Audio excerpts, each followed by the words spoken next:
Hi, so tutorial 4 is looking at the plank and variations.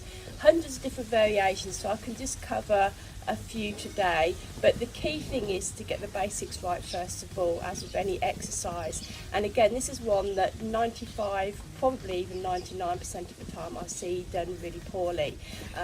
Focus of the exercise is to strengthen the muscles of the core, so to the trunk, shoulder girdle, tummy and back muscles, and hip and glute muscles. And often people are just holding using these tight muscles here often and the tight muscles here, so we see this rounded or the dipping back, and we need to then work on getting that posture really good. So we'll be using the pole again today. Once you've mastered that, we then could need to question really the value of just being able to hold a static position for a long time, and I'll discuss that later in the video.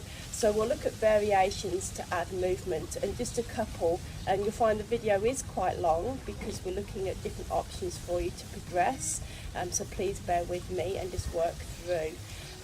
With the tutorial, we start looking at the most basic option, which will be on the elbows. Then you can take those same base moves and go up onto the hands.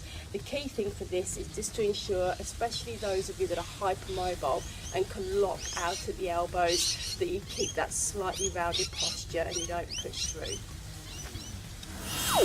So the first level for a plank exercise is to work from the elbow and on the knee. Now I know most of you will probably say, I do much harder levels than this in class, I can do way more than that and I can hold it for a long time. But what you'll find is when you actually learn to do the exercise properly, you'll probably find you can't. Izzy's struggling to hold more than about 15 to 20 seconds on this exercise in that position before she needs to come down and rest, and you'll probably see that when I start to put her in and talk through what we're looking for. So Izzy, if you hop into position, I recommend palms of the hands upwards just to stop you clenching and pushing and accentuating that rounded back posture that we want to avoid. So palms upwards, nice 90-degree angle at the elbow, straight line through to the shoulders, shoulder blades draw down the back. We want to avoid winging, but you might find initially that's really, really hard to do, so trying to flatten to the ribs. We're going to use our pole again. It's good to guide to know what your neutral posture is, and you can feel that. So nice and lengthened. There might be a little bit of rounding here, that's fine. That little hollow in the lower back. And then we're just lengthening through. And you should feel it like a big belt through here. That will be the main place. And the shoulders. Lengthen through to the top of the head, the crown here. Harder then is to lift up when you've mastered this, 30 seconds to a minute, and bring yourself to your feet, 90-degree angle at the ankles too, so the feet are tucked down. Don't rest down now, Izzy, before you collapse. That's fine. Okay, so they're the first two levels. As I said, 30 seconds to a minute, and really working on opening the chest, drawing the shoulders down, not this rounded hunch position, and again holding that small hollow of the lower back, and feel like you're almost tightening the belt through your waist to hold that position, so all these muscles are working there.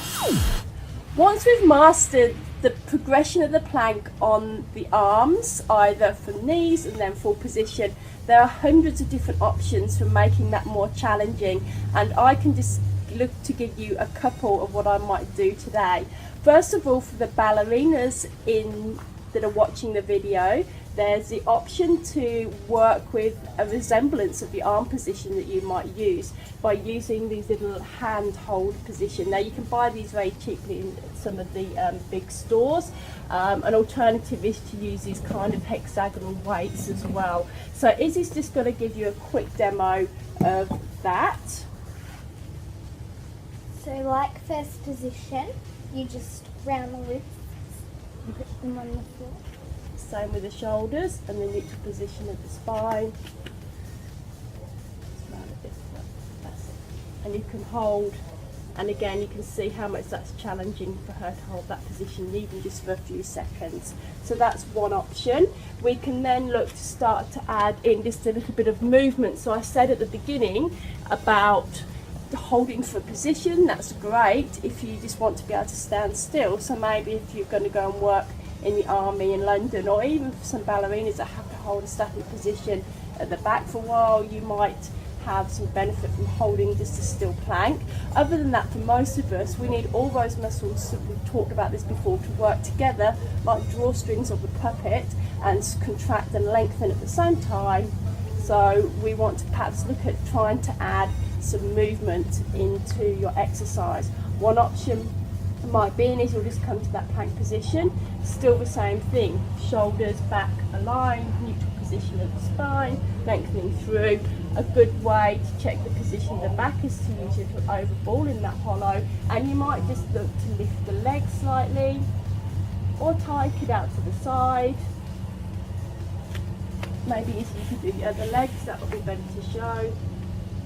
And then you might start to add, and you can see there she's lost that posture, and some external rotation. So very much a big challenge.